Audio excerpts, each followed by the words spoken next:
जय मसी सम्पूर्ण आदरणीय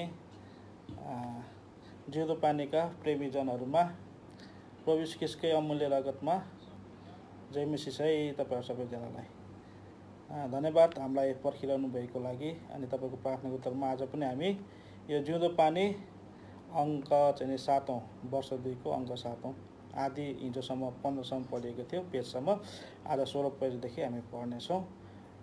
प्रार्थनामा याद गरिदिनुहोस्। अनि आज हाम्रो पढ्नको लागि रोजिरहेको छ भने हाम्रो सुरुको प्रार्थनामा दाजु दमले गरिदिनुहुनेछ। अनि यो प्रार्थना गर्नुभन्दा अगाडि तपाईँहरूलाई मैले सानो सूचना हिजो अस्ति डेली नै दिइरहेको छु। अब चाहिँ जिउँदो पानी डिजिटल फर्ममा आउनेछ, अनलाइनमा तपाईँको फोनमा, मोबाइलमा, ल्यापटपमा तपाईँले हेर्न सक्नुहुनेछ। तर त्यसको लागि चाहिँ तपाईँहरूले हाम्रो जिउँदो पानीमा चाहिँ पुरानो ग्राहक हुनुहुन्छ भने रिन्यू गर्नुहोस्। अनि तपाईँले अहिलेसम्म जिउँदो पानीको सदस्यता लिनुभएको छैन भने तपाईँले सदस्यता लिनुपर्छ है, सब्सक्राइब गर्नुपर्छ। सब्सक्राइब गरिसकेपछि तपाईँहरूलाई त्यसको जो पनि जिउँदो पानीको युजर आइडी र पासवर्ड तपाईँलाई दिइनेछ। त्यसो तपाईँलाई आफ्नै ठाउँ संसारको कुनै पनि कुनामा भए तापनि तपाईँले यो जिउँदो पानीको आशिषलाई तपाईँले प्राप्त गर्न सक्नुहुन्छ। हस् त हुन्छ, आजको सेवा हामी सुरु गर्नेछौँ। हाम्रो दाजुले प्रार्थना गरिदिनुहुन्छ। प्रार्थना गरौँ। सबैलाई सर्वप्रथम जय मसी। ल प्रार्थना गरौँ है त। कृपामय विश्वयोग्य धर्मी परमेश्वर पिता, यो सुन्दर समयको निम्ति महान परमेश्वरलाई धन्यवाद नटक्राइ सक्दैनौँ। कारण हजुर नै हाम्रो पालनहार, तारणहार, हाम्रो सृष्टिकर्ता परमेश्वर, जसले स्वर्ग पृथ्वी हरेक थोक बनाउनु भयो।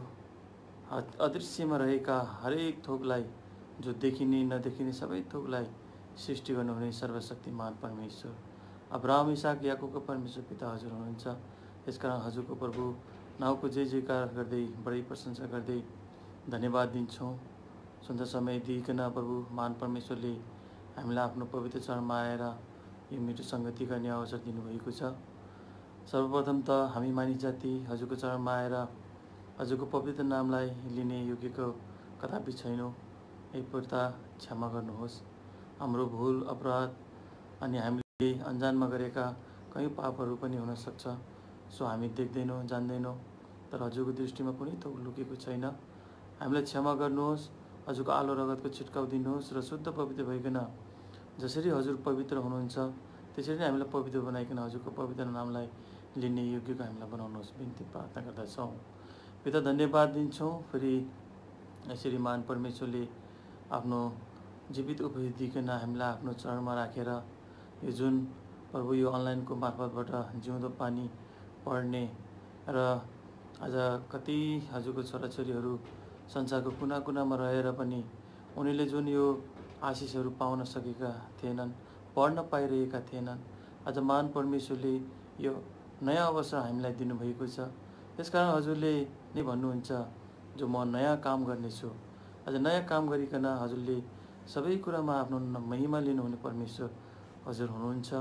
र प्रभु आज यसरी आफ्नो छोराछोरीले जुन जिउँदो पानीको लेखहरू पढ्न नपाएर जुन प्रभु उनीहरू जुन किसिमको छटपटाटमा छन्, तर महान परमेश्वरले यो नयाँ मुलुकको प्रभु अनलाइन सङ्गति दिइकन हामीलाई यो जिउँदो पानी पढ्ने यो अवसर कफरनहुमलाई दिनुभयो।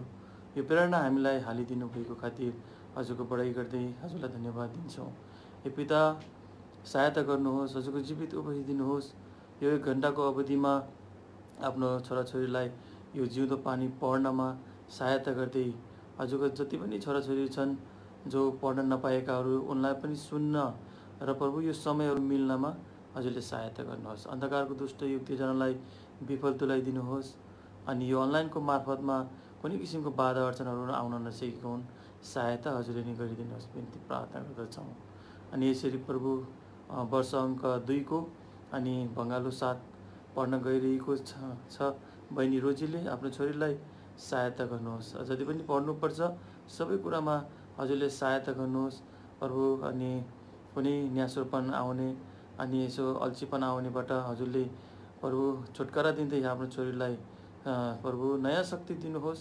यसरी सहायता गर्नुहोस् अनि साथमा रहिदिनुहोस् बिन्ती प्रार्थना गर्दछौँ। अब यो सेवाका है हजुरको प्रभु हजुरले नै हामीलाई प्रदान गरिदिनु भएको खातिर धन्यवाद दिँदै अब सुरुदेखि अन्त्यसम्म हजुरले नै हामीलाई सहायता गर्नुहोस् बिन्ती प्रार्थना गर्दै धन्यवाद सहितको बिन्ती प्रार्थनालाई मुक्तिदाता प्रभु येशूको नाममा राख्छु स्वर्गीय पिता सुनि ग्रहण गर्नुहोस् आमेन। धन्यवाद हाम्रो दाजुले प्रार्थना गरेर हामीलाई सहयोग गरिदिनु भयो। प्रभुले यहाँलाई नै आशिष दिएका हुन्। अब हामी यो जिउँदो पानी पढ्न जाँदैछौँ। रुचिले यहाँ पढ्ने छ। यो पहिलो चाहिँ 7औं भागको पहिलो खण्ड चाहिँ यो पहिलो खण्ड भन्दा नि आजको लागि 16 पेजमा चाहिँ यहाँ साँच्चै प्रभु येशू बडो मिठो रहेछ मैले चाखेँ भनेर स्वर्गीयबाट अङछिरिङ लेप्चाले लेख्नुभएको रहेछ। उहाँको बारेमा कर्मशै पढ्दै जानुहुनेछ। ल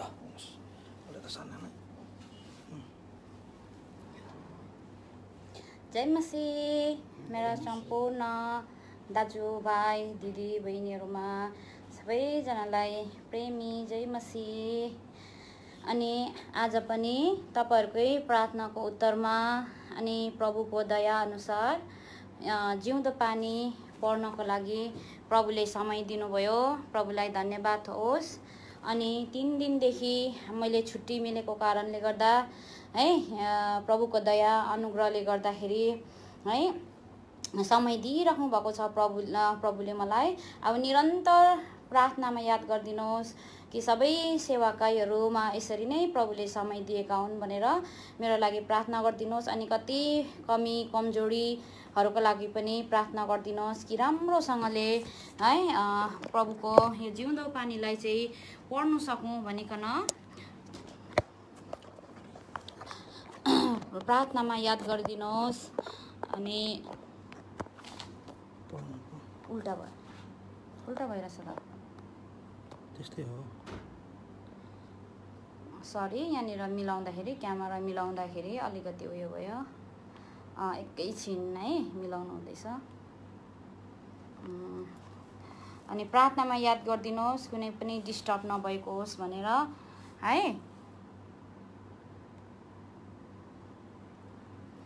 अनि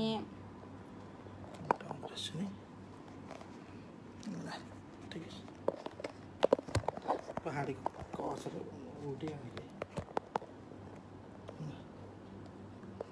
अनि क्षमा चाहन्छौँ अलिकति यो मिलाउने क्रम भइरहेको छ। त्यो कारणले गर्दाखेरि नि ल प्रार्थनामा याद गरिदिनुहोस् है।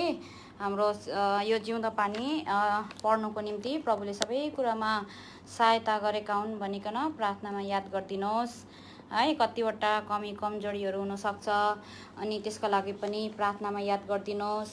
अनि त्यति मात्र नभएर अब हामी चाहिँ परमेश्वरको महिमा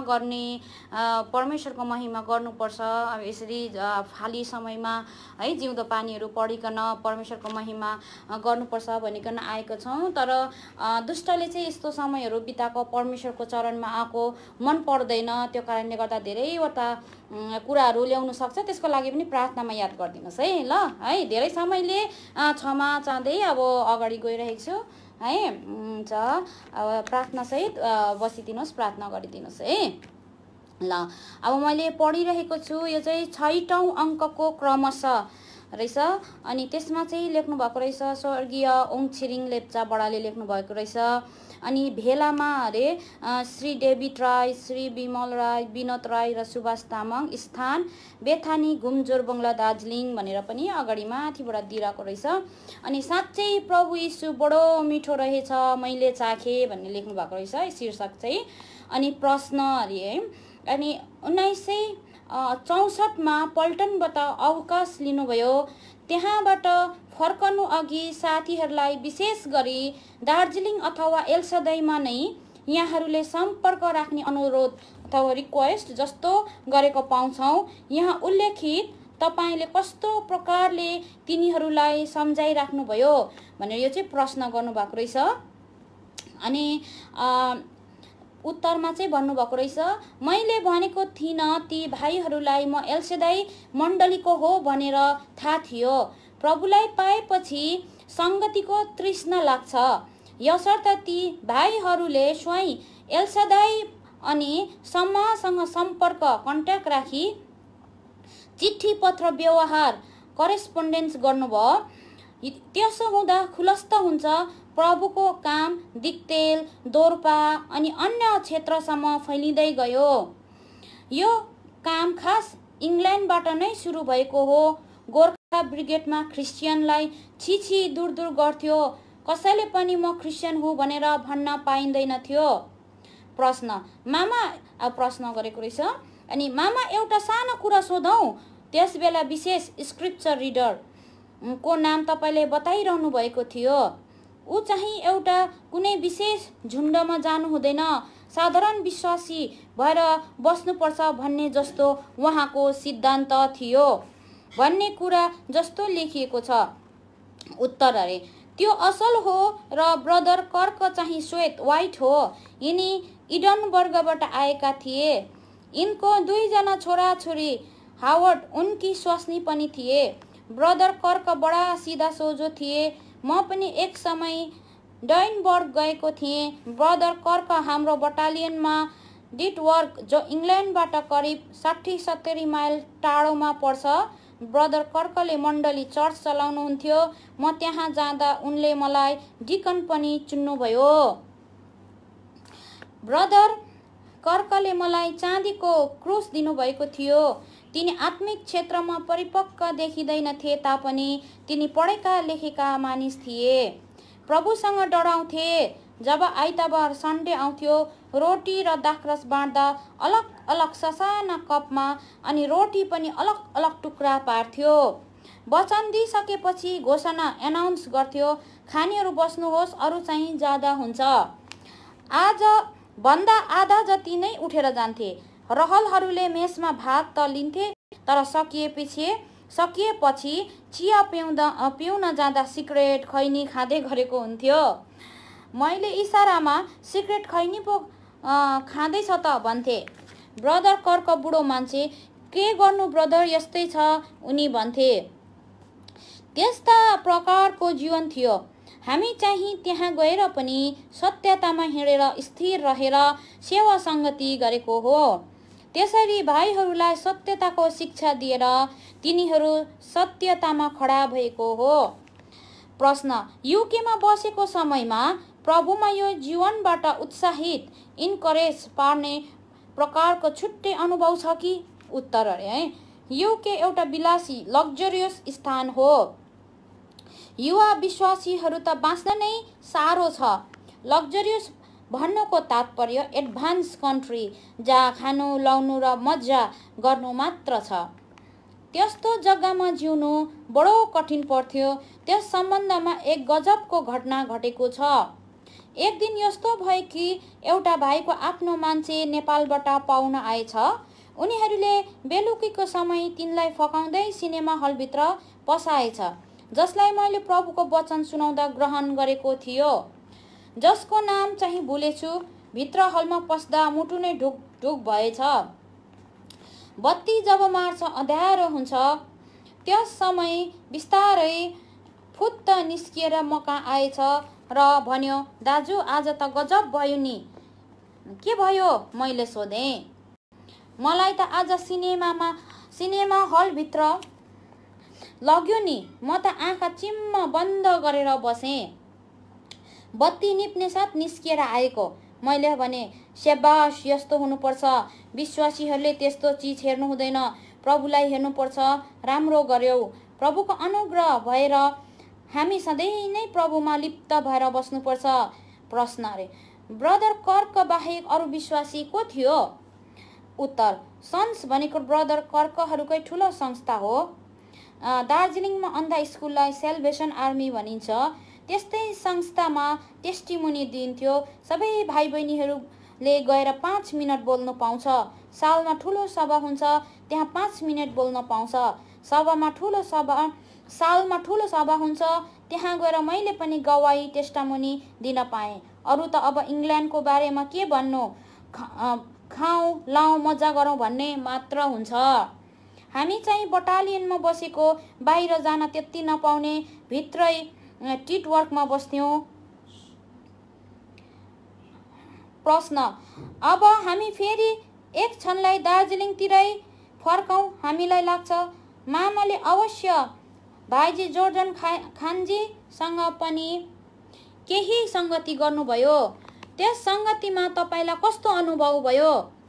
उत्तर: भाइजी जोर्डन खान पहाडको हाम्रो आत्मिक बाबु हुनुहुन्थ्यो। उनी बडा जोसिलो हुनुहुन्थ्यो। मसँग भेट भयो। त्यस समय माउन्ट पिस्गामा रेकर्डिङ गरी वचन दिने इच्छा राख्नुभयो। रेकर्डिङको लागि भाइ प्रकाश राईले सहायता गर्नुभयो। गर्दा गर्दा प्रभुको इच्छा के थियो? रिल अड्कियो अथवा के भयो? क्या हुआ भाइ जोडले कराउनु भयो। त्यसपछि रेकर्डिङ गरेको सुनिएन। सन् 1967-68मा फर्कनुभयो। भाइजी जेसी खान बहुतै जोसिलो हुनुहुन्थ्यो। प्रश्न फेरि: विशेष गरेर माउन्ट पिस्गा, जुन चाहिँ सुरुवातदेखि नै यस मण्डलीका अध्यक्ष पनि हुनुहुन्छ, अहिले तपाईहरूलाई कस्तो अनुभव हुँदैछ? आउँदो विश्वासीहरूलाई कस्तो सुझाव दिनुहुन्छ? उत्तर: प्रभुले भन्नुहुन्छ, मेरो काम कसले रोक्न सक्छ? जब म काम सुरु गर्छु, जब ती दिनहरूलाई फर्केर हेर्छु, पहिला डाक्टर दास रोडमा सेवा हुँदा केवल 20-25 जना जति विश्वासी हुन्थ्यौँ। अहिले भाइ बहिनीहरूलाई चिन्न सकिँदैन। यसो विचार गर्दा प्रभुले आफ्नो काम यसरी बढाउनु हुँदो रहेछ। दिन प्रतिदिन प्रभुको काम बढ्दै गयो र आधुनिक पनि हुँदै गयो। पहिला भाइ बहिनी कस्ता थिए, अहिले कस्ता भएका छन्? प्रश्न गर्न खोज्छ। अहिले गरेको त छैन, समय आउँछ प्रश्न गर्न सक्छ। वचन दिँदा किन त्यस्तो भनेको भन्न सक्छ। मलाई त्यस्तो लाग्दैन। हामीले साँचो जिउँदो परमेश्वरलाई पाएका छौँ, यसमा कुनै शङ्का छैन। त्यस समय 20-25 जना विश्वासी थियौँ। भेटी दक्षांश पनि 20 रुपियाँ मात्र उठ्थ्यो। अहिले त कता हो कता अन्तर छ। यसरी प्रभुको काम बढेर गएको छ। हामीले प्रभुको डर भयमा रहेर सेवा गर्यौँ। प्रभुको यत्रो महान सेवा पाउँछु होला भन्ने थाहा थिएन। जब प्रभुमा स्थिर भएर रहन्छौँ, प्रभु आफैले आत्मिक स्तर बढाइदिनुहुन्छ। धेरैजनाले भन्छ, म यो हुन पाइनँ, त्यो हुन पाइनँ भनेर गडबड गर्छ। प्रभुको समय हुन्छ, जस अनुसार डिकन अध्यक्ष हुँदै जान्छ। आफ्नो इच्छाले हुँदैन रहेछ। मलाई यो थाहा थिएन कि म अध्यक्ष हुन्छु भनेर, तर प्रभुको इच्छा भयो म अध्यक्ष होस् भनेर। अरू भाइ बहिनीहरू र मण्डलीले रुचाएको धेरै अन्तर पर्छ। यस्ता धेरै कुराहरू छन्। अब त हामीलाई यति बिघ्न आशिष दिनुभयो र प्रभुले आफ्नो घर बनाउनलाई भिख मागेर चन्दा उठाएर काम गरेको होइन, तर प्रभु आफैले घटी कमीलाई पुरा गर्नुभयो। यसरी नै उहाँको सत्यतामा रह्यौँ भने राम्रो हुन्छ। हामीले त्यस्तै निष्ठालाई पहिलाउँदै जानुपर्छ। प्रश्न: यही प्रसङ्गमा सानो कुरा कोट्याउँ। प्रभुको काम गर्दा दुःख सुख परिस्थिति उतार चढाउ त आयो नै। तीमध्ये व्यक्तिगत कुरो चाहिँ तपाईँको स्वास्थ्य पनि बिग्रियो विगत दिनमा। जसरी यो खुट्टाको बारेमा त्यति बेला तपाईँलाई निराशा छाएन र? कस्तो किसिमले कुराहरूलाई सामना गर्नुभयो? अहिले पनि तपाईँ हामीलाई प्रेरणा दिइरहनुहुन्छ। कसरी तपाईँ अघि जानुहुँदैछ अहिले? उत्तर: ठिकै हो भाइ। एक्लोपन अनुभव हुन्छ मलाई, किनभने प्रभुको काम 1964 सालदेखि माउन्ट पिस्गामा गर्दै आएँ। दाजु टाँसीसँग पनि भाइ बहिनीहरूसँग मिलेर तन मन धन जन र बलले प्रभुको सेवा गर्दै आयौँ। दुःख सुख त धेरै आयो, तर सबै नभनौँ, प्रभुले जान्नुहुन्छ। त्यसरी नै सुरु भइरहेको थियो। म कोठामा सुतिरहेको थिएँ। एकजना बहिनी आएर भन्यो, दाजु पानी छैन रहेछ। मैले तल बत्तिसमा ट्याङ्कीमा गएर 1 बाल्टी पानी उघाएको त देब्रे साइडमा मेरो हार्नियाको अपरेसन भएको थियो। मलाई डाक्टरले गरौँ चिज नउठाउनु भन्नुभएको थिए। मैले त भुलि गएँ। त्यो बहिनीलाई जब पानी उठाएर दिए, माथिसम्म पनि ल्याइदिए। त्यसपछि म गएर सुतेँ र मलाई अलिअलि दुख्न सुरु भयो। दिउँसो दुख्दै थियो, बेलुकीसम्म त एकदम बेहोस भइगएँ। मलाई यति मात्र थाहा छ कि 7:30 बजे कि 9:10 बजी मलाई उठाएर भाइ डाक्टर किशोर भारतीले प्लान्टर्स हस्पिटलमा पुर्याउनु भयो। त्यस बेला रातको 11:30 जस्तो भएको थियो। मेरो जहानले भने कि जाडोको समय मेरो अपरेसन भयो। डाक्टरले त मलाई बचाउनु भयो, तर मेरो एउटा सानो नसो काटिदिनु भएछ। 3 वर्षपछि मलाई अनुभव भयो। अहिले मेरो एउटा खुट्टा श्रिङ्क पनि भएको छ र खोल्च्याङ गर्दै हिँड्छु र चिसो हुँदा दुख्छ। साथै यो खोकी बसेको चाहिँ उता इङ्ल्यान्डमा फुटबल खेल्ने चिसो पानीमा नुहाएको र यहाँ आएर सन् 1964 सालदेखि आउटडोर फोटोग्राफ गरेको। त्यस बेला बिहान 2-3 बजी उठेर टाइगर हिल जान्थे। त्यस बेला हावाले गर्दा खोकी एकदम गाडिएछ। अपरेसन पनि भयो। मलाई उदास लागे तापनि प्रभुलाई भन्थे, प्रभु जो तपाईँको इच्छा छ गर्नुहोस्। र प्रभुले मलाई जाति बनाउनु भयो। सबै भाइ बहिनी आएर मलाई भेट्नुहुन्थ्यो, मलाई प्रेरणा दिनुहुन्थ्यो। मैले प्रभुलाई प्रार्थना गर्थे, प्रभु यो तपाईँको इच्छा रहेछ। अहिले धेरै राम्रो भयो र 3, 4, 5 साल बितिसक्यो। अब दिन प्रतिदिन मलाई दुःख हुँदैछ। मैले मेरो जीवन प्रभुलाई नै सुम्पेको छु। भर्खरै मेरी जहान मिसेस पनि 21 तारिक डिसेम्बर मङ्गलबारको दिन 2:45 बजे प्रभुले महिमामा लानुभयो। तापनि म खुसी छु। हामीले यत्रो साल, करिब 40 वर्ष होला, 55 सालदेखि सँगै बसेर साथ दिनुभयो। प्रभुमा आनन्द खुसीको साथ जीवन बितायौँ। मलाई यतिमै खुसी लाग्छ। मेरी जहानले जानुभन्दा अघि मुख धोइ माग्नुभयो। मुख धोएपछि सेतो ब्लाउज लगाइ माग्यो। तब सेतो साडी लगाइ माग्यो। त्यो पनि लगाइदिउँ। त्यस समय मेरी काइली साइली अनि धेरैजना साथमै थिए। त्यसपछि मेरी जहानले भन्न सुरु गरी अब जान्छु, म जान्छु। त्यसो मात्र भनिरही समय आइपुगेको रहेछ। त्यसमध्ये उसले एक परिवारलाई भेटेको थिएन, माहिला भानिज मान्लुम परिवारलाई। त्यही दिन पुरा परिवार नै गान्तोकबाट आइपुग्यो। त्यस समय मेरी जहानको होस राम्रै थियो र मैले सोधेँ, को हो? माइला भन्नुभयो। माइलाले तेल राखेर प्रार्थना गरिदिनु भयो। त्यही दिन माइलाहरू घर फर्कने रहेछ। मैले भने, माइला तिमीहरू बुहारीसँग आजै फर्कन्छौ? बाटो टाढो छ। हुनसक्छ उनीहरूले खाना खाएपछि प्राय 2 बजीतिर बिदा लिए। सायद उनीहरू बजारसम्म मात्र पुगेको थियो होला। 2:45 बजी मेरी जहानलाई प्रभुले महिमामा लानुभयो। यो विवरण सुन्दै हामी विचलित बन्छौँ। मलाई पुरा विश्वास छ मेरो जहानलाई एक दिन माथि भेट्नेछु। मलाई शून्य लाग्छ, तरै पनि प्रभुलाई भन्छु, प्रभु मलाई पनि तयार गर्दै लानुहोस्, एक दिन जानु नै छ। मेरो खिड्कीबाट जहानको सिमेन्ट्री देख्छु। मलाई केही जस्तो लाग्दैन, किनकि त्यो एउटा माटो मात्र हो।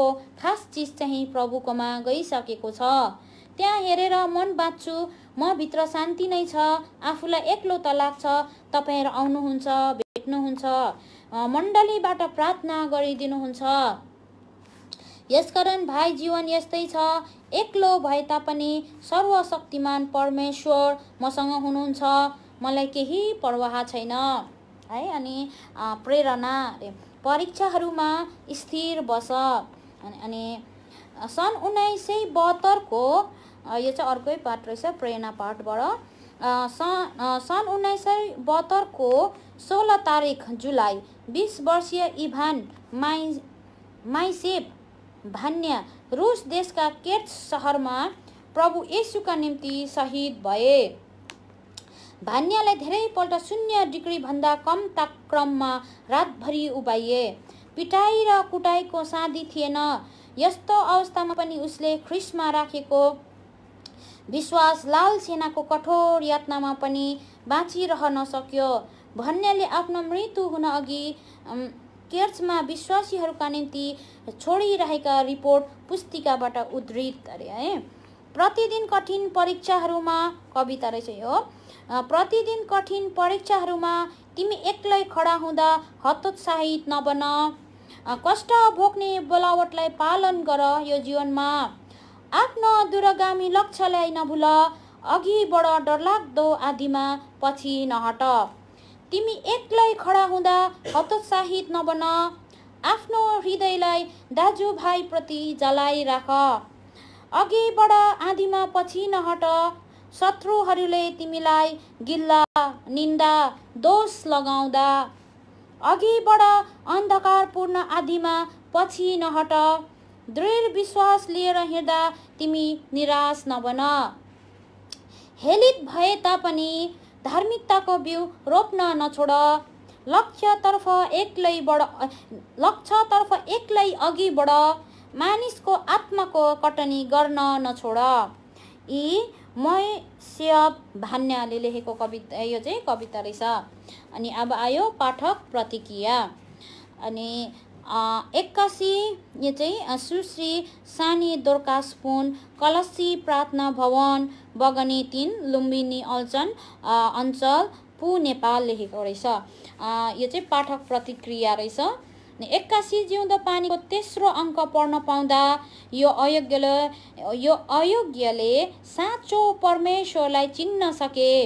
यसरी सधैँ जिउँदो पानीको मुहान निरन्तर बगेर प्रत्येक विश्वासीको शुष्क हृदयलाई सिस्न पुगेका हुन् भनेर लेख्नु भएको रहेछ। अनि अर्को चाहिँ लेख्नु भएको रहेछ दिलीप राई, मिचपा ताला, भुटानबाट लेख्नु भएको रहेछ। ससाना झोडा खोल्सा हुँदै चट्टानबाट निस्किआएको जिउँदा पानीको स्रोतले हाम्रा हृदय रूपी कलिला बगैँचालाई पूर्ण रूपले सिँचाइ दिएको छ। जुनै परिस्थिति र अवस्थामा पनि नहिस्किचाइ बगिरहने यो जिउँदो पानीको भङ्गालोले शुष्क जलहीन बगैँचाहरूलाई सिँचि नै रहन् है। अनि फेरि अब लेख्नु भएको रहेछ प्रभुको अनुग्रहमा सन्त प्रधान अरे माउन्ट ओलिभ गेल चियाबारी दार्जिलिङबाट लेख्नु भएको रहेछ। यहाँ चाहिँ बिस्तारै बिस्तारै जिउँदो पानी बगेर कुना कुप्चामा रहेका आत्माहरूलाई सिँचाइ गरिरहेछ, आत्मिक जागृति ल्याइरहेछ, साथै हरेक तृषित आत्मालाई तृप्ति दिइरहेछ। जिउँदो पानीले नाम अनुसार काम पनि गरिरहेछ भनेर लेख्नु भएको रहेछ सन्त प्रधान दाजुले। अनि अर्को पनि रहेछ यहाँनिर प्रकाशित जिउँदो पानी मसी पत्रिकाको 4 अङ्क ढिलो गरेर हात लाग्यो। सबै सामग्री रोचक र आत्मिक उन्नतिदायक पाउँदा अति नै खुसी लाग्यो भनेर चाहिँ अयुब गुरुङले लेख्नु भएको रहेछ। स्मरणा प्रार्थना भवनबाट लोधोमा दार्जिलिङबाट लेख्नु भएको रहेछ। अनि अर्को पनि लेख्नु भएको रहेछ जिउँदो पानीको मुहानलाई म अयोग्यले पनि बुझ्न सके। म जस्तो नयाँ विश्वासीलाई आत्मिक पथमा अघि बढ्न प्रेरणा दिने जिउँदो पानीप्रति सधैँ तृषित बनेको छु अरे योना थापा कलसी कुमाई दार्जिलिङबाट लेख्नु भएको रहेछ। अनि अर्को रहेछ यस पत्रिकाद्वारा धेरै आशिष प्राप्त गरी अरूलाई पनि बाँटिरहेको छु। प्रभुमा परिश्रम गरी सबैलाई धन आशिष दिलाउन जिउँदो पानी प्रकाशन रहेकोमा प्रभुलाई धन्यवाद। चाहिँ रुबेन मिजर पाराबारी सरभङ भुटानबाट रहेछ। र अब हामीले यो पाठक प्रतिक्रिया सक्यौँ। अब आयो आशिषमय युवा शिविर अरे है। यो चाहिँ अब युवाबाट आएको युवा परिशिष्टाङबाट रहेछ। आशिषमय युवा शिविर 22 देखि 27 जनवरी 2002 सालको रहेछ। एलसादाई कालिम्पोङबाट रहेछ। उहाँलाई खुसी पार्ने कुराहरू म गर्दछु भन्ने चाहिँ शीर्षक रहेछ। यूहन्ना 8:29बाट रहेछ। अनि दिशा भ्रमित भई गइरहेका छन् वर्तमान युवा पिँढी। दिशै हराएपछि लक्ष्य कहाँ पुरा होला र? यसैले वर्तमान युवा जमातको मुटुका धमनीहरूमा एउटा सुकिलो आशाको उष्ण रगत होइन तर चिसो निराशाको तुषारपात भइरहेको देख्छौँ। आशा नहुँदा मन त्यसै गल्छ। युवाहरूको अवस्था सोचनीय छ। वर्तमान युवा पिँढी आत्मिक र शारीरिक दुवै पक्षबाट असुरक्षित छन्। भोग्नु परिरहेका समयको यस्ता निरुपाय परिवेशभित्र आशा र दिशाको उज्यालो पाउनु साँच्चै अहोभाग्यको कुरा हो। एलसादाई कालिम्पोङमा प्रतिवर्ष जनवरी 6 आयोजक गरिने युथ क्याम्पको आत्मिक सङ्गतिले हाम्रा युवा जमातलाई दिएका आशिषित उज्याला पक्षहरूलाई अभिव्यक्त गर्नु हो भने निकै समय, सामर्थ्य र प्रार्थनाको खाँचो पर्छ। 22 देखि 27 जनवरी 2002 सम्म आयोजित यस सेवाको सम्झनामय प्रभाव हाम्रो हृदयभित्र छ। प्रभुबाट प्राप्त आशिषको वृद्धिलाई हामीले आआफ्ना जीवन, परिवार र मण्डली कायम गरिराखेका छौँ भने निश्चय हामी त्यस मलिलो माटोमा परेका बीजहरू झैँ हुनेछौँ। उजाड स्थानमा दिशा हराएर मनभित्रबाटै निराशिएका बेला हामीले यस सङ्गतिबाट आशा, आत्मिक दिशा र जीवन उपयोगी मन्न पाएका छौँ। यसैले हामीले प्रभुबाट अनुग्रहपूर्वक हासिल गरेका ती आशिषहरूलाई बलियो गरी पक्रिराखौँ। संक्षिप्त विवरण क यस पटकको युवा शिविरमा कालिम्पोङ, दार्जिलिङ, खरसाङ, सिलगढी, सिक्किम, भुटान, नेपाल, डुवर्स, आसाम, नागाल्यान्ड गरी जम्मा 1500 जति भाइ बहिनीहरूले अंश ग्रहण गरे। काउन्सिलरहरूको सङ्ख्या 150 थिए है। मनका सन्तापहरूलाई मलमपट्टि गरिदिँदाको पो आनन्दित हुँदैन र। युथ क्याम्पमा पाएका आशिषहरू बाँड्नुहोस् भन्ने आह्वान गर्दा हाम्रा भाइ बहिनीहरू पुलकित भई अघि बढे। आफ्ना आशिष बाँड्ने चाहना उर्लेर आयो तापनि समय अभावको कारण हामी रोक्न बाध्य भयौँ। उपस्थित भाइ बहिनीहरू आफ्नो दृष्टिकोणबाट प्रभुका आशिषले मालामाल भए तापनि धेरैले आशिष प्राप्त गरेका वचनको मुख्य सारसँग हामीलाई प्राप्त भएका लिखित नामसूची यहाँ प्रस्तुत गरेका छौँ। आशिषहरू वचनको मूल सार युसुफ र दानियलको आत्मिक जीवन दर्शन। 2002 सालको 22 देखि 27 जनवरीसम्म कालिम्पोङ स्थित एलसादाई प्रार्थना भवनमा सम्पन्न भएको युवा शिविरमा म पनि धेरै आशिषहरूले आशिषित बन्न सके। तीमध्ये युसुफ र दानियलको जीवन दर्शनबाट मैले विशेष प्रेरणा पाउन सके। युसुफ बाल्य अवस्थामा छँदा नै उसकी आमा मरिन्। उनलाई अति नै प्यारो गर्ने बाबुको काखबाट खोसेर दाजुहरूले उनलाई मिस्रमा कमराको रूपमा बेची पठाए। 17 वर्षे जवान युसुफलाई पोतिफरकी स्वास्नीले व्यभिचारमा फसाउन चाहिन्। त्यस समय युसुफसँग व्यवस्था थिएन, परमेश्वरको वचन थिएन अनि उनको पक्षमा उनले प्रार्थना गरिदिने मण्डली पनि थिएन। तथापि उनले आफूलाई पवित्र राखेर परमेश्वरको विरुद्ध कुनै पाप गरेनन्। उत्पत्ति 39को 9 पद अनुसार हामी पाउँछौँ। परमप्रभु परमेश्वर युसुफको साथमा रहन्थे। उत्पत्ति 39को 21 अध्याय। यसै कारण उहाँबाट आएका प्रत्येक दुःख, कठिनाई र परीक्षाले युसुफलाई स्वर्गीय सिंहासनको नजिक लगिरहेथ्यो। फलस्वरूप उनी 30 वर्षको उमेरमा नै राजा फिरोनको राजकीय सेवामा नियुक्ति भए। दानियल जवानी अवस्थामा नै कैदी बधुवा बनाएर बाबेलमा लगिए। दानियल 1:8। दानियलमाथि परमेश्वरको छुट्टै उद्देश्य थियो। उनी परमेश्वरमा भरोसा राख्ने मान्छे थिए। उनी पवित्रता सहित लगातार प्रार्थना गर्ने मानिस भएकाले दानियल 6:10 अध्यायमा राजा आफैले खान दिएका अशुद्ध खानपिनलाई उनी इन्कार गर्न सके। परमेश्वर तर्फको जाँचदेखि किञ्चित निराश नभई स्थिर आत्माको निम्ति प्रार्थना गरिरहे।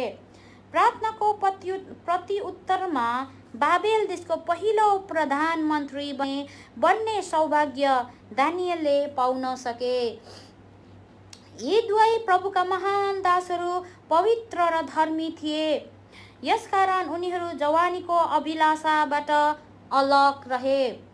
एउटा परमेश्वरको भय मान्थे भने अर्कोले निरन्तर प्रार्थनामय जीवन बिताउँथे। यसर्थ हामी प्रत्येक जवानहरूले दानियल र युसुफलाई आदर मानेर आत्मिक जीवनको यो छोटो यात्रामा बिना ढलपल अघि बढ्नुपर्ने रहेछ। परमेश्वरको वचन अनुसार उहाँको आगमन नजिक भएकोले परमेश्वरको विरोधी शैतानको हातमा पनि अब समय छैन। यसै कारण त्यसले पनि अति नै अस्तव्यस्त भई ईश्वरीय कुराहरूका विरुद्ध काम गरिरहेछ।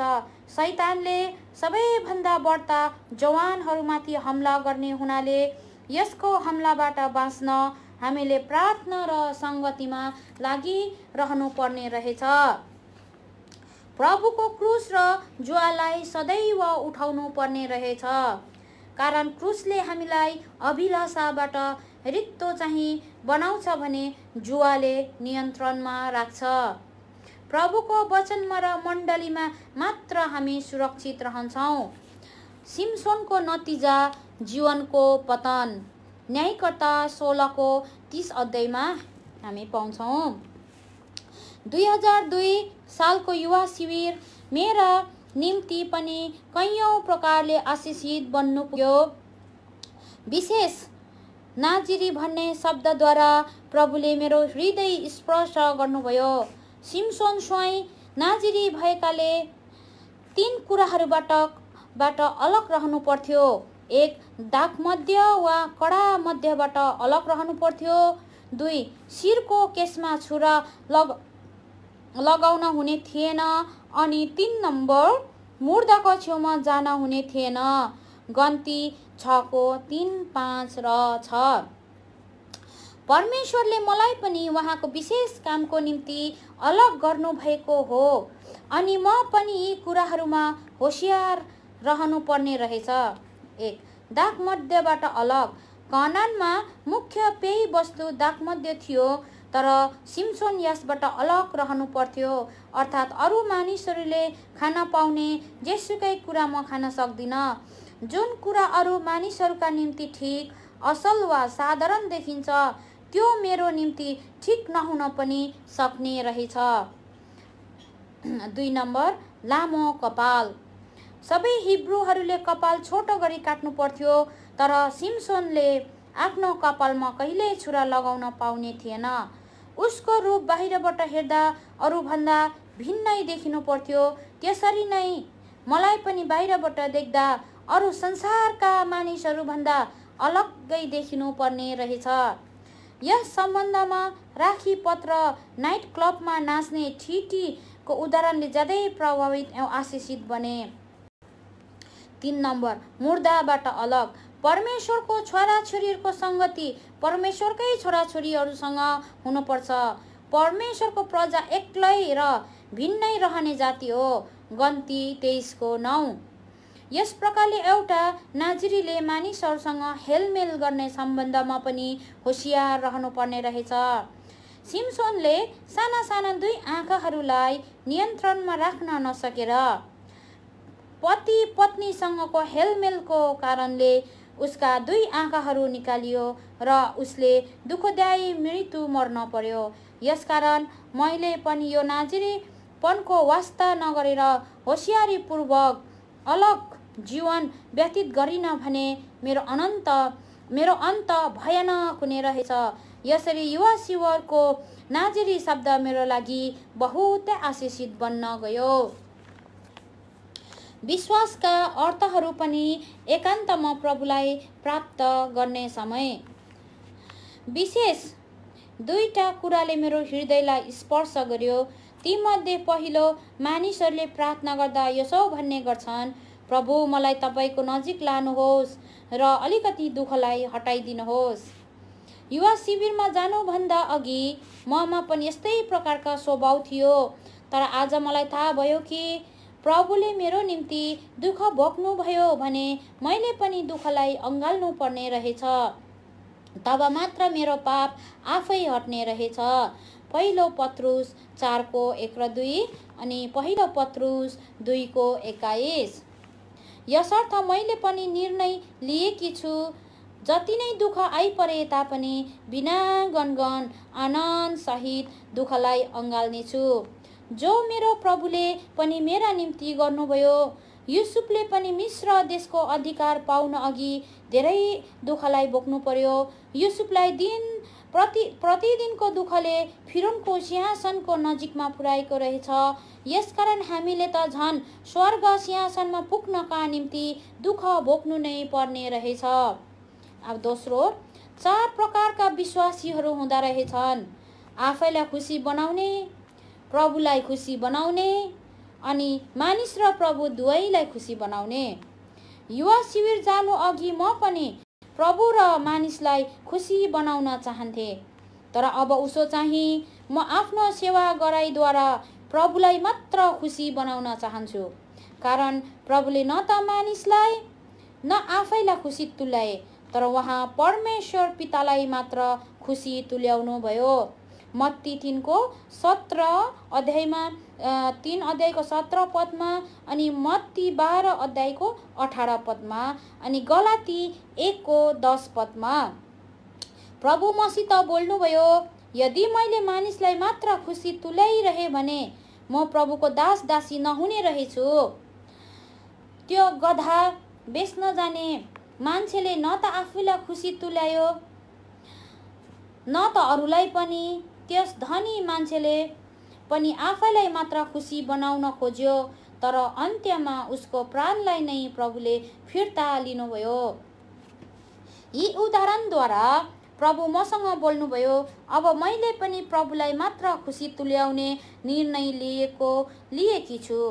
विश्वासी जनहरूका आत्मिक जीवनको वृद्धिका निम्ति एकान्तमा बसी प्रभुको जीवित उपस्थिति, वचन र प्रार्थनामा क्वाइट टाइम बढ्दै समय व्यतीत गर्नुपर्छ भन्ने वचनले पनि मलाई नयाँ गरी सचेत तुल्यायो र आशिष पाएँ। प्राप्त आशिषका सम्बन्धमा लिखित रूपले आफ्ना विचार अभिव्यक्त गर्ने र प्रार्थनाको निम्ति निवेदन गर्ने भाइ बहिनीहरूको नाम पनि यहाँ प्रस्तुत गरेका छौँ। पेमा जिम्बा, सुनन्दा बस्नेत, दानियल सुब्बा, जानुका सेवा दार्जिलिङ, बिना दर्नाल सोनादा, सारा दर्नाल, सन्तोष राई, तारा राई, अरुण दर्नाल, केशव छेत्री, बर्नबास राई, अनिता बागदास, तुरुक, सन्तोष राई, जसोदा छेत्री, सुस्मिता राई, साङ्गे बस्ती कालिम्पोङ, डेभिड गुरुङ, रूपान्दी लेप्चा कालिम्पोङ, सन्दीप प्रधान, ममता सिराल तोपखाना, रुफस बराल, राधा तामाङ चौरस्ता छेउ दार्जिलिङ, प्रकाश लिम्बू, दिव्य राई धरान नेपाल, जेनु प्रधान, रोशनी छेत्री नामथाङ सिक्किम, पिङ्की खवास, युनिस सुब्बा सिक्किम, मार्था राई, कमला थापा, गोमा राई चैनपुर नेपाल, सुनैमी राई काठमाडौँ नेपाल, मेरी छेत्री माउन्ट पिस्गा दार्जिलिङ, आशा तामाङ योहानिसी नामथाङ, लुइस सुब्बा नामथाङ, बायल सुब्बा, क्रिस्टिना प्रधान सिक्किम, जयसिंह लेप्चा मेयोङ सिक्किम, निकामित लेप्चा, मणिकला राई तरहरा नेपाल, ओबेदिया कोहिमा, सारू प्रधान, सुमित्रा मुखिया इच्छे बस्ती कालिम्पोङ, मधु राई, विशाल सिंह वर्ण सवेक दार्जिलिङ, एलिस गुरुङ, प्रिस्किला तामाङ योहानिसी नामथाङ, सबिना बस्नेत, क्यारोन Sharma Dikchu Sikkim, Anupama Tamang, Sarita Rai Tarahara Nepal, Aaron Jamir Mokokchung town, Keziah Rai बेरेक्का Gangtok, Shanti Subba, Sarah Rai Latpanchar Darjeeling, Luna Rai Zion Dharan, Purnakala Rai Hong Kong, Sharmila Rai तररा नेपाल, आनन्द लामा, मनोज थापा, अर्पण राई, विनोद तामाङ, सबिन खवास, विवेक मुखिया, प्रिस्किला बर्नर, बर्मित लेप्चा कालिम्पोङ, एलिजाबेथ बारा कालिम्पोङ, सुसन तामाङ तोपखाना कालिम्पोङ, मेरी लेप्चा, प्रतिज्ञा राई, मेरी लेप्चा कालिम्पोङ, रुथ राई, सुम्नी ता लेप्चा दार्जिलिङ, रन्जु राई, सुमन लेप्चा, ग्रेस लेप्चा, मोनिका लेप्चा सामथार बजार, एलिना भुजेल सेवक रोड सिलिगुडी, रूपा तामाङ तोपखाना कालिम्पोङ। गत वर्ष झैँ यस वर्ष पनि आफ्ना छोराछोरीहरू मण्डलीमा भएका काउन्सिलरहरू साथै अनेकौं तरिकाले प्रभुका राज्यभित्र नयाँ र कामयाबी सहकर्मीहरू उत्पन्न गराउन सहयोग पुर्याउनुहुने हाम्रा मातापिता, सहकर्मी र मण्डलीहरूप्रति हामी कृतज्ञ व्यक्त गर्दछौँ। मण्डली र प्रभुको कामलाई टेवा पुर्याउन सानोभन्दा सानो काम पनि पूर्ण आज्ञाकारितामा भई यस युथ क्याम्पमा दुःख उठाउने सम्पूर्ण भाइ बहिनीहरूलाई हार्दिक धन्यवाद व्यक्त गर्दछौँ। युवा शिविरका सम्बन्धमा हामीलाई प्राप्त आशिष, सुझाव र रचनाहरू जिउँदो पानीको युवा स्तम्भ अन्तर्गत प्रकाशित हुँदै जानेछन्। अंशग्रहण गर्ने र आफ्ना लिखित सुझाव पठाउनुहुने आदरणीय प्रभुका सेवक सेविका एवं युवा भाइ बहिनीहरूलाई हार्दिक धन्यवाद सम्पादकबाट भन्नुभएको रहेछ। अनि हामी अर्को मेरो चेला भन्नेमा जाँदैछौँ। यो चाहिँ मार्ग प्रशस्ति 6औं अङ्कको रहल रहेछ। अनि चाहिँ पावल सुतकार ब्रदरले लेख्नु भएको रहेछ। नाम चाहिँ मेरो चेला। आफ्ना शरीर र आफ्ना आत्मामा परमेश्वरको महिमा गर जो परमेश्वरका हुन्। अनि उहाँले तिनीहरू सबैलाई भन्नुभयो, जसले मेरो पछि आउने इच्छा गर्दछ त्यसले आफैलाई इन्कार गरोस्, दिनहुँ आफ्नो क्रुस उठाओस् र मेरो पछि लागोस्। लुका 9 अध्यायको 23 पदमा। चेलापनको बोलावट सबै सौभाग्यहरूमध्ये महान छ। यो कार्य कठिन भएकाले धेरै चेलाहरू उहाँदेखि टाढा भए, तर रहेका थोरै चेलाहरूलाई उपयोग गरी प्रभुले संसारलाई उलट पुलट पार्नुभयो। यो पुस्तामा प्रभुले तपाईँ अनि मलाई उहाँको साँचो चेला वा अनुयायी बनाउनलाई हेरिरहनु भएको छ, पर्खिरहनु भएको छ। लुका 9:23मा चेला बन्न प्रभु येशू ख्रिस्टका 3 मुख्य मागहरूलाई हामी देख्छौँ।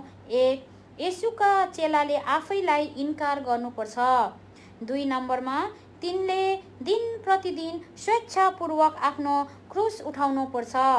अनि 3 नम्बर तिनले आफैलाई पुरा येशू ख्रिस्टको प्रभुत्वमुनि संलग्न गराउन वा सुम्पनु पर्दछ। व्यावहारिक रूपमा हाम्रा जीवनका 7 क्षेत्रहरूमा हामी आफैलाई उहाँको प्रभुत्वमुनि संलग्न गराउन वा सुम्पन सक्छौँ। सबैभन्दा पहिलो क्षेत्र चाहिँ हाम्रो शरीर हो, जसलाई हामीले उहाँको प्रभुत्व, राजत्व, शिरत्वमुनि सुम्पनु पर्दछ। यो प्रभुको चाहना हो। कोरिन्थीका मण्डलीलाई पत्री लेख्दै प्रेरित पावलले 1 कोरिन्थी 6:19मा लेख्नुहुन्छ, के यो तिमीहरूलाई थाहा छैन? तिमीहरूको शरीर पवित्र आत्माको मन्दिर हो, जो तिमीहरूभित्र हुनुहुन्छ, जसलाई तिमीहरूले परमेश्वरबाट पायौ र तिमीहरू आफैका होइनौ। धेरैले एक सुन्दर कोठा वा भवनलाई पवित्र आत्माको मन्दिर सम्झन्छन्, तर एक भौतिक भवन जीवित परमेश्वरको मन्दिर हो भनी पवित्र शास्त्रमा हामी कुनै प्रमाण पाउँदैनौँ। सामूहिक रीतिले जब हामी विश्वासीहरू भेला हुन्छौँ, हामी ख्रिस्टका शरीर बनिन्छौँ, अर्थात् पवित्र आत्माको मन्दिर। अनि हाम्रो शरीर पवित्र आत्माको मन्दिर हो भने यो कति पवित्र हुनुपर्छ। पहिलो कोरिन्थी 6:20ले भन्छ, किनकि तिमीहरू दाम तिरेर किनिएका हौ, यसकारण आफ्नो शरीर र आफ्नो आत्मामा परमेश्वरको महिमा गर, जो परमेश्वरका हुन्। पुरानो नियममा युसुफ र दाउद दुवैजना परमेश्वरद्वारा चुनिएका पात्र थिए अनि आफ्नो जीवनबारे दुवैजनाले परमेश्वरको इच्छा जानेका थिए। युसुफको समयमा पुरानो नियमका पुस्तकहरू थिएनन्, तर आफ्ना पिता याकुबबाट पाएका ज्ञानद्वारा आफ्नो शरीरलाई परमेश्वरको निम्ति पवित्र राख्नुपर्छ भन्ने कुरा तिनलाई थाहा थियो। दाउदको समयमा पुराना नियमका 5 पुस्तकहरू थिए अनि तिनलाई पनि आफ्नो शरीरको बारेमा परमेश्वरको इच्छा थाहा थियो। तर जब परीक्षा आयो तब आफ्नो ज्ञानको आधारमा आफ्नो शरीरलाई अभिलाषा विषय सुम्पने कुरामा दुवैले भिन्न भिन्नै प्रतिक्रिया जनाए। परमेश्वरको इच्छालाई जान्नु एउटा कुरा हो, तर यसलाई आत्मिक रूपमा ल्याउनु अर्कै कुरा हो। बाइबलको ज्ञानलाई दैनिक जीवनमा व्यावहारिक रूपमा प्रयोग गरिएन भने त्यो ज्ञान बेकामे हुन्छ। पोतिफरको घरमा युसुफ परीक्षामा परे। त्यस दुष्ट स्त्रीले परीक्षा ल्याउँदा उत्पत्ति 39:9 उनले भन्न सके, कसरी यस्तो घोर दुष्ट काम गरेर परमेश्वरको विरुद्धमा मैले पाप गर्नु। अर्को पदले भन्छ कि त्यस दुष्ट स्त्रीले युसुफलाई त्यही घरमा दिन प्रतिदिन तिनीसँग सुत्ने र बस्ने कुरा गरिरहिन्। कमराको हैसियतले युसुफ यस परीक्षाका पापबाट भाग्न असमर्थ थिए। त्यस जमानामा कमराहरूको मान इज्जत घरका निर्जीव कुर्सीहरू झैँ हुन्थे। मालिकले कमरालाई मारिहाले तापनि कानुनले कमराको पक्ष लिँदैन थियो। तर युसुफले आफ्नो शरीरलाई व्यभिचारको निम्ति नसुम्पने हृदयमा निर्णय लिइसकेका थिए। जवान भए तापनि विवाहको निम्ति तिनको आशा थिएन, तर पनि तिनले आफ्नो शरीरलाई पवित्र राख्ने विचार गरेका थिए। दोस्रो सामुएल 11 अध्यायमा दाउदलाई हेर्नुहोस्। दाउदको जीवनमा यो सबैभन्दा अँध्यारो अध्याय थियो। घटना यस प्रकारको छ, जब राजाहरू लडाईँ गर्न निस्कन्थे, दाउद चाहिँ यरुसलेममा नै रहे। काम नभएकोले तिनी सुत्न गए। पलङबाट उठेर महलको कौसीमाथि घुमिरहेका बेलामा तिनले एउटी स्त्रीलाई नुहाइरहेकी देखी। अभिलाषाले गर्दा तिनी को हुन् भनी सोधपुछ गर्नलाई मानिस पठाए। एक कुदृष्टि आइडल हेराई अभिलाषामा परिणत भए अनि अभिलाषाले व्यभिचार उत्पन्न गरायो। दोस्रो सामुएल 3 अध्याय अनुसार दाउदका 6 पत्नीहरू थिए र पनि अर्काका पत्नीसँग व्यभिचार गर्न तिनले आफैलाई नियन्त्रणमा राख्न सकेन। आफ्नो शरीरको सम्बन्धमा परमेश्वरको इच्छा दाउदलाई थाहा थियो, तर पनि यस ज्ञानलाई तिनले व्यवहारमा ल्याउन सकेन। व्यभिचारले तिनलाई हत्या गर्न लगायो। परमेश्वरले यस कार्यको निम्ति उहाँको न्याय प्रकट गर्न नातान भविष्यवक्तालाई पठाउनु भयो र उनले भने, तिमीले मलाई तिरस्कार गर्यौ, तिमीले प्रभुको वचनलाई तिरस्कार गर्यौ, परमेश्वरको नाममा एउटा ठुलो निन्दा ल्यायौ। यसैले परमेश्वरले 3 प्रकारका न्याय गर्नुभएको छ। 1 नम्बर, तलवार तिम्रो घरानादेखि हट्ने छैन। दोस्रो नम्बर, तिम्रो आफ्नै घरानाबाट तिम्रो विरुद्ध दुःख आउनेछ। 3 नम्बर, तिमीले जे गर्यौ सो गुप्तमा गर्यौ, तर तिमीलाई खुल्ला म शर्ममा पार्नेछु। यस सत्यलाई ध्यानपूर्वक याद गर्नुहोस्। एउटा पापीले गरेको पाप अनि एउटा सन्तले गरेको पापमा प्रत्यक्ष भिन्नता छ। एउटा नयाँ जन्म पाएको व्यक्तिले पाप गर्नु अनि एउटा विश्वासीले पाप गर्नुमा आधारभूत भिन्नता पाइन्छ।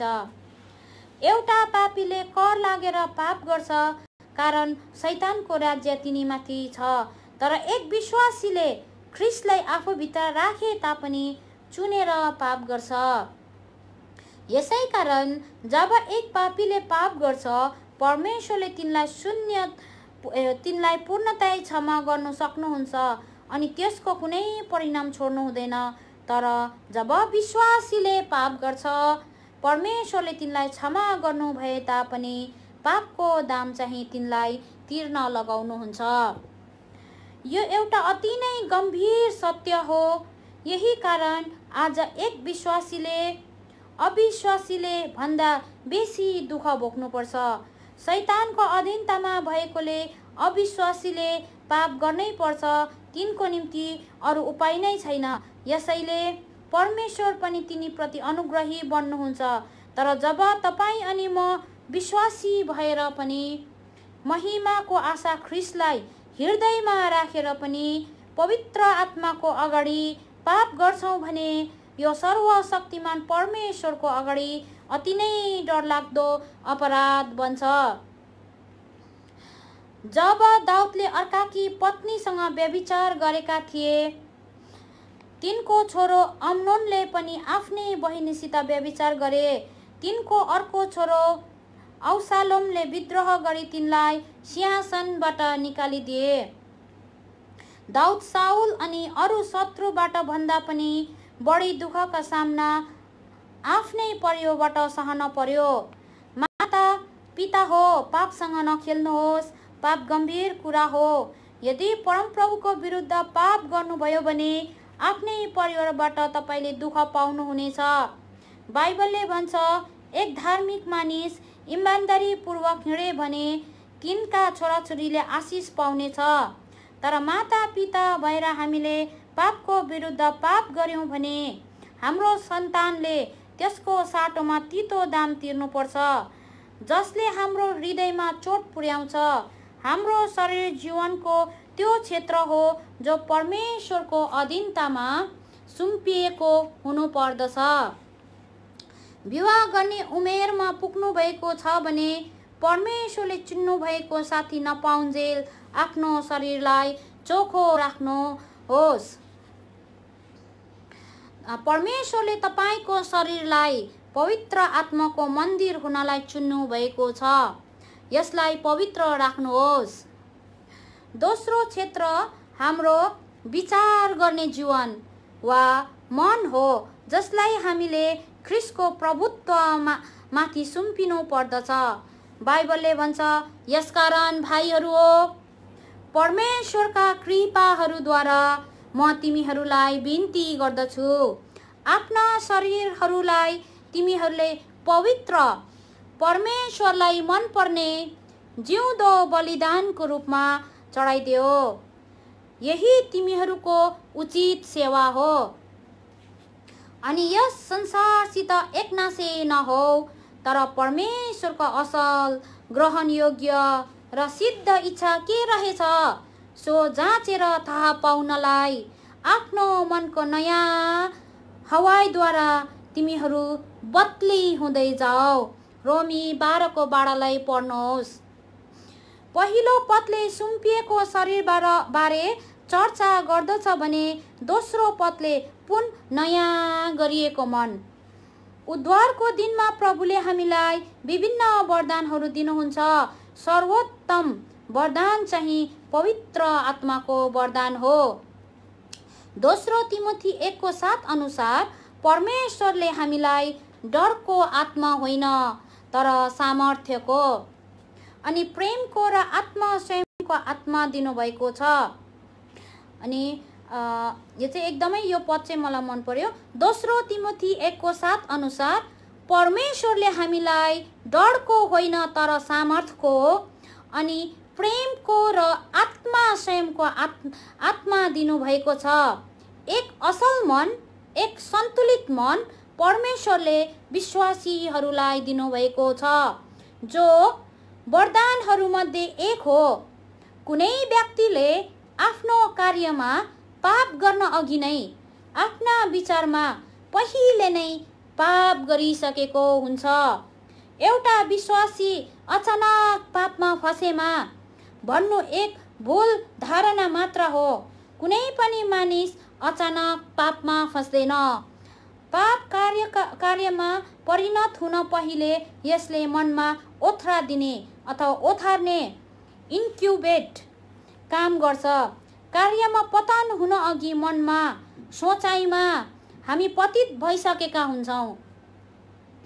यसैले बाइबलले हाम्रो सोच्ने जीवन, विचार गर्ने जीवन, मनलाई अति सफा राख्ने आग्रह गर्दछन्।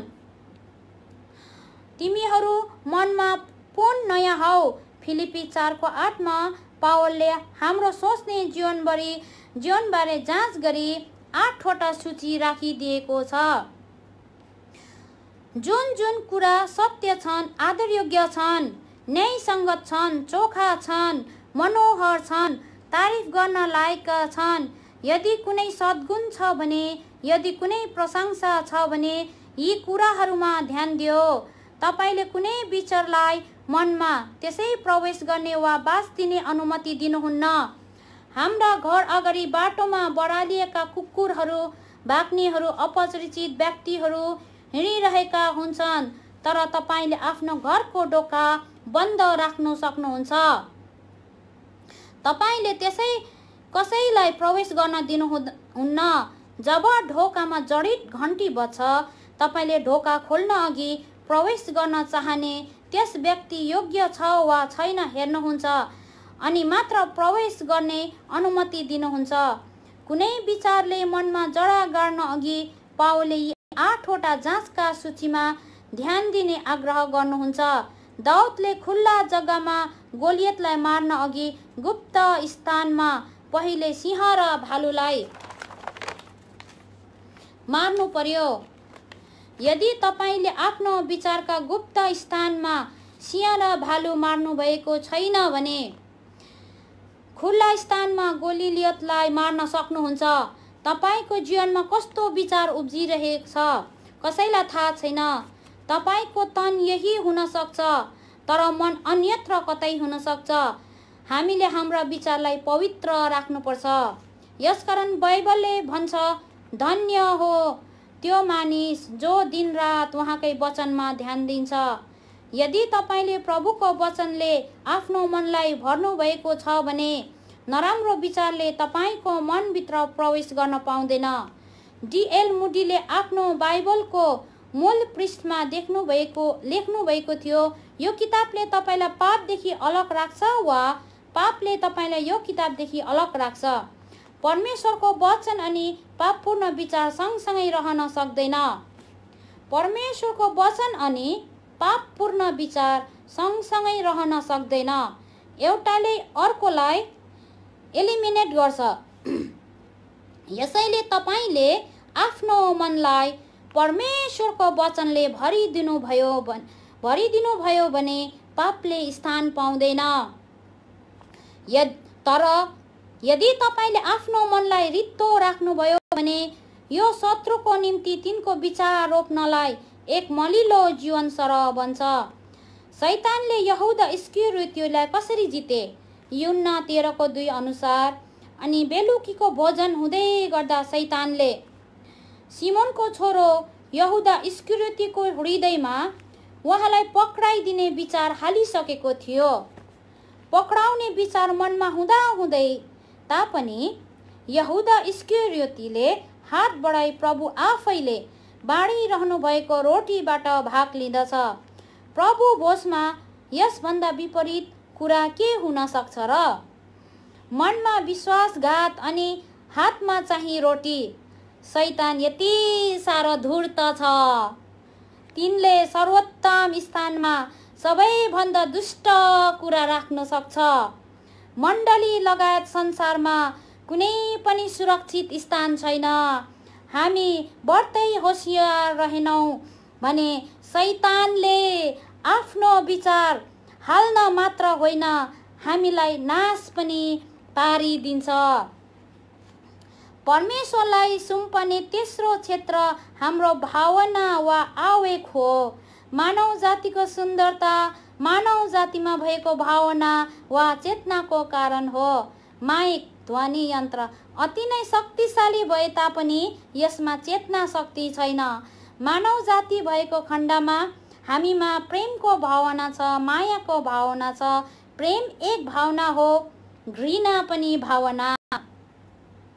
सबैभन्दा ठुलो आज्ञा कुन हो भनी प्रश्न गरिँदा प्रभु भन्नुहुन्छ, तिमीले आफ्नो सारा हृदयले, आफ्नो सारा प्राणले अनि आफ्नो सारा मनले प्रेम गर। यो पहिलो र ठुलो आज्ञा हो। यसलाई पालन गर्नेले स्वत अरू आज्ञाहरू पनि पालन गरिरहेको हुन्छ। दोस्रो पनि यस्तै छ, अर्थात् यसको प्रतिबिम्ब, तिमीले आफ्नो छिमेकीलाई आफैलाई झैँ प्रेम गर। यहाँनिर यस्तै छ, तिमीले आफ्नो छिमेकीलाई आफैलाई झैँ प्रेम गर। सारा व्यवस्था र भविष्य वक्ताहरू यिनै दुई आज्ञाहरूमा आधारित छन्। मत्ती 22:37 र 40 पढिदिनुहोस्। यसैले प्रभुलाई प्रेम गर भनी उहाँले प्रत्येक चेलाबाट माग गर्नुहुन्छ, तर उहाँ आफैले पहिले सर्वोच्च प्रेम देखाउनुभयो अनि मात्र सर्वोच्च प्रेमको